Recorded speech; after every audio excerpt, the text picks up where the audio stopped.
Incels are dangerous. The internet is breeding a new generation of women-hating men. Netflix documentaries, think pieces, YouTube essays, and viral tweets are all talking about the rise of the so-called incel epidemic. It seems like everyone is sounding the alarm, pointing fingers, diagnosing symptoms. They even consider it as a new form of terrorism and deploy forces, like it's doomsday. But before we jump to conclusions, let's pause.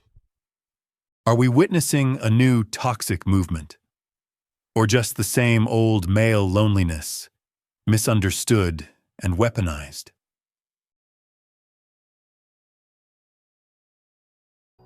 Originally coined in the 1990s by a woman running a support website, the term incel, short for involuntarily celibate, was meant to describe anyone, regardless of gender, who struggled to find love or sex.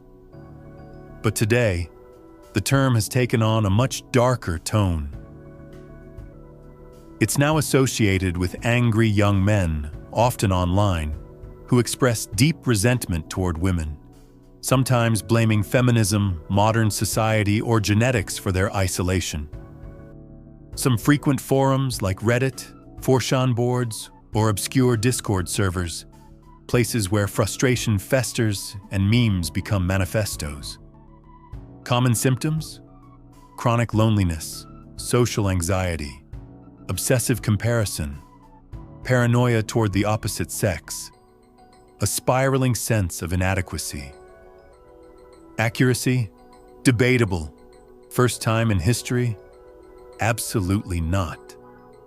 The endless tragedies of lonely young men go back, way back.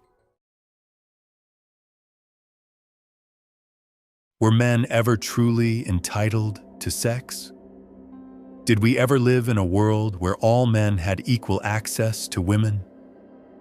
Well, not really. Throughout history, romantic success was rarely guaranteed. Only a small percentage of men, usually the richest, strongest, or most powerful, had the attention of most women. Kings, warlords, knights, gladiators, they had options. But if you were a mediocre farmer, a nameless soldier, or just a poor blacksmith with no land, good luck. Some studies suggest that up to 40% of men in human history never passed on their genes, compared to far fewer women. Evolution has always been selective and brutal. So what's changed now?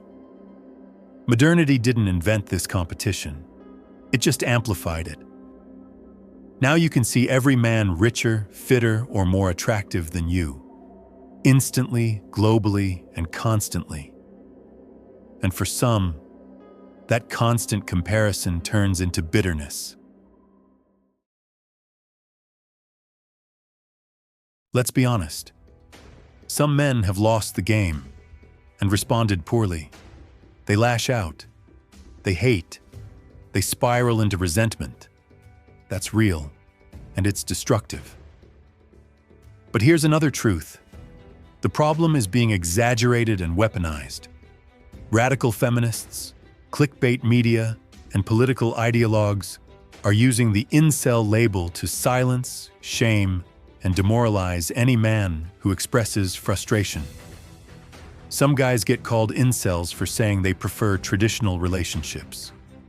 Others are labeled misogynists for socially awkward behavior. And many are dismissed entirely for simply being honest about their struggles. So what do we do with this? Well, let's face it.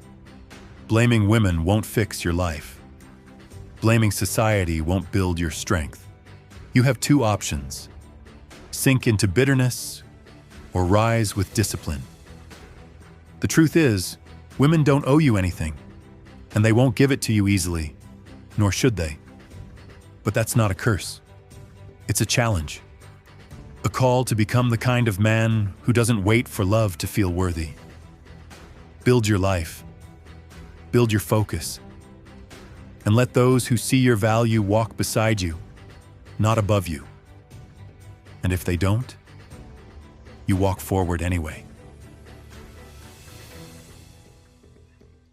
Thank you for getting this far with us. We would like to hear the story from your side. Are you getting along well with the ladies?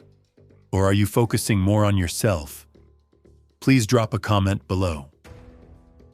If you're tired of being told what to feel and ready to actually grow, subscribe to The Honest Male. We're not here to hate women. We're here to stop hating ourselves and start becoming who we were meant to be.